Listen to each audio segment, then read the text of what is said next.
Welcome everyone to another spine-chilling tale. Before we begin, make sure you're in a safe place.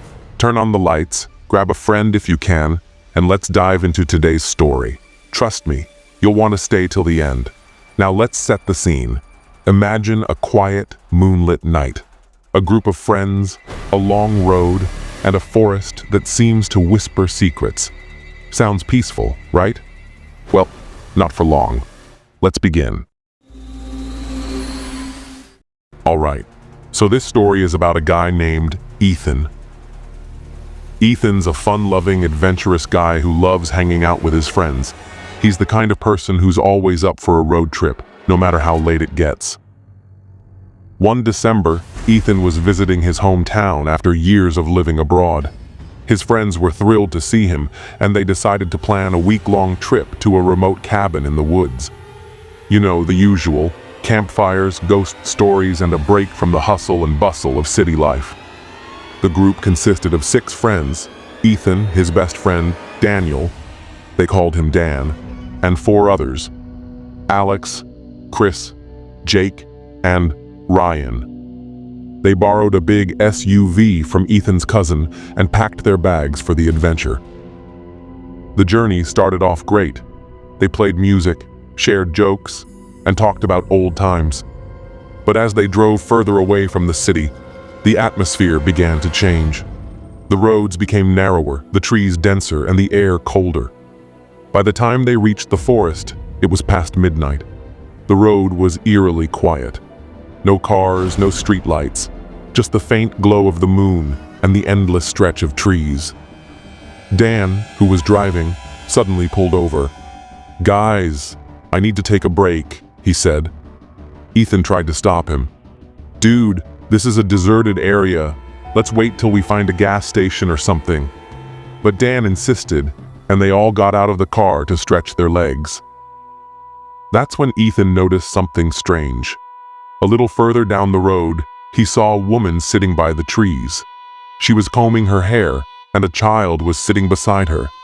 At first, Ethan thought it was just his imagination playing tricks on him. Maybe it was the exhaustion from the long drive.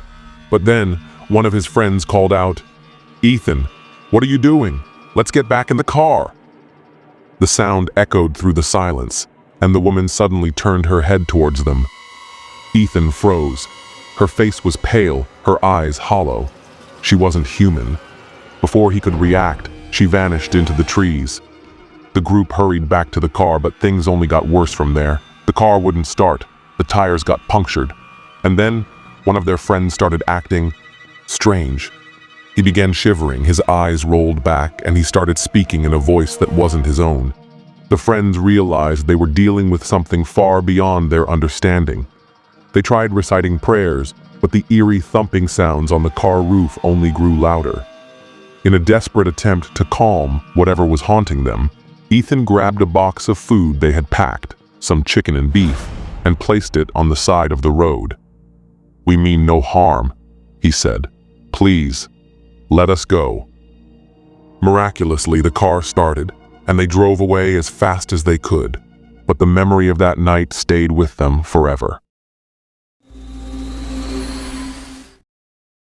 This story begins with a family of 5. Emily, her younger sister, Lily, their 2 brothers, Jack and Ryan, and their parents. They had always lived in the city, but after their father got a new job, they decided to move to a quieter town.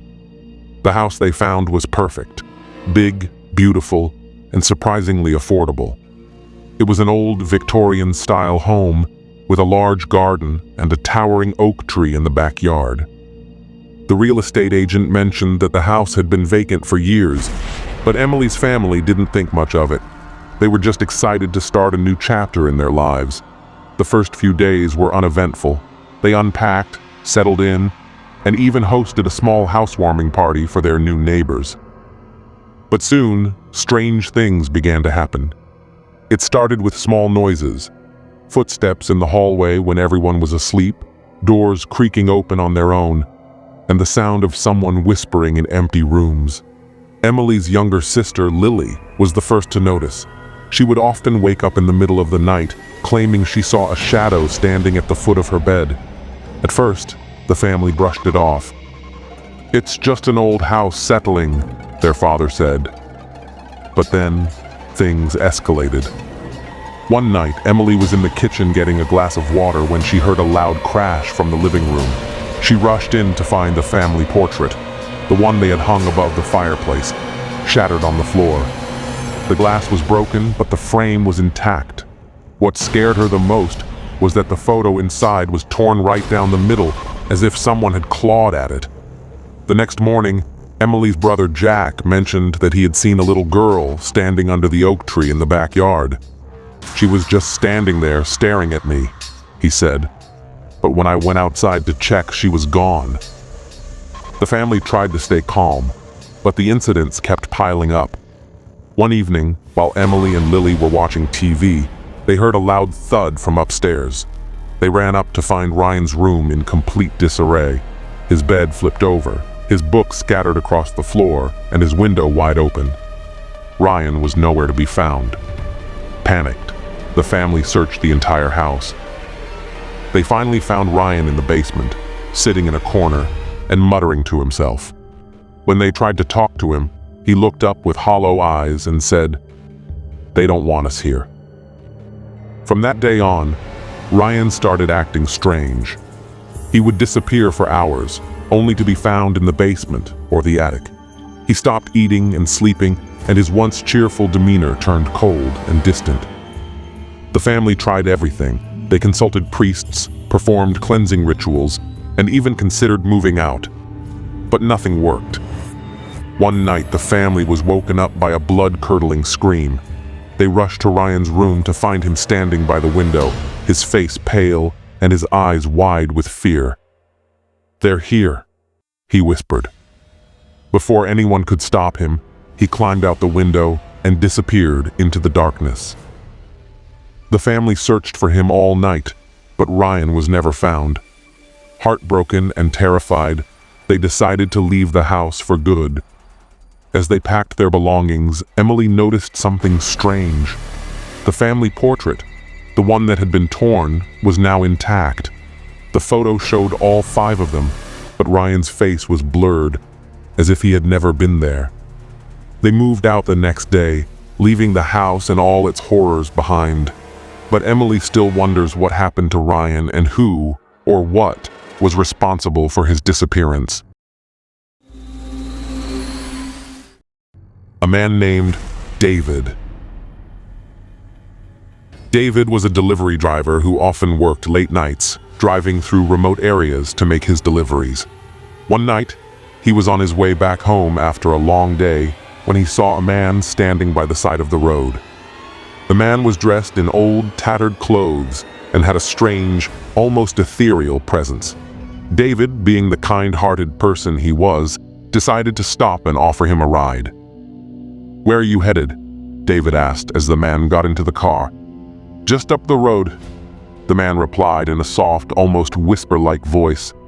"There's a gathering I need to attend." David nodded and continued driving. The man didn't say much, but there was something about him that made David uneasy. He had a faint, sweet smell, like flowers, but with a hint of something metallic. As they drove further, the man suddenly said, "Take the next left." David hesitated. "But that road leads into the woods. Are you sure?" "Yes," the man replied. "It's a shortcut." Reluctantly, David turned onto the dirt road. The trees grew thicker, and the road became narrower. The headlights of the car barely pierced through the darkness. After about 15 minutes, they arrived at a clearing. In the middle of the clearing was a large tent, illuminated by flickering lanterns. David could hear faint music and laughter coming from inside. "This is it," the man said. "Thank you for the ride." David watched as the man walked towards the tent. Curiosity got the better of him, and he decided to follow. As he entered the tent, he was greeted by a strange sight. The tent was filled with people, but they didn't look normal. Their faces were pale, their eyes hollow, and their movements unnaturally slow. The music was eerie, and the laughter sounded more like cries. David felt a chill run down his spine. He turned to leave, but the man he had given a ride to was standing right behind him. "You should stay," the man said with a smile that didn't reach his eyes. "The gathering is just beginning." David tried to push past him, but the man's grip was surprisingly strong. Panicking, David managed to break free and ran back to his car. He drove away as fast as he could, not daring to look back. When he finally reached home, he was drenched in sweat and shaking uncontrollably. He tried to convince himself it was just a bad dream, but the sweet metallic smell still lingered in his car. The next day, David decided to go back to the clearing to see if the tent was still there. But when he arrived, there was no sign of it. No tent, no lanterns, no people. Just an empty clearing surrounded by dense woods. David never spoke about that night again, but he couldn't shake the feeling that he had stumbled upon something far beyond his understanding. A couple named Sarah and Mark. Sarah and Mark were avid travelers who loved exploring remote and exotic locations. For their latest adventure, they decided to visit the dense forests of Africa, known for their breathtaking landscapes and rich wildlife. They had planned a week-long trek through the forest, guided by a local named Kofi. Kofi was a seasoned guide who knew the forest like the back of his hand. He had warned them about the dangers of the forest, wild animals, treacherous terrain, and the occasional supernatural legend. "There are stories of creatures that can shapeshift," Kofi had said. "They're called Skinwalkers.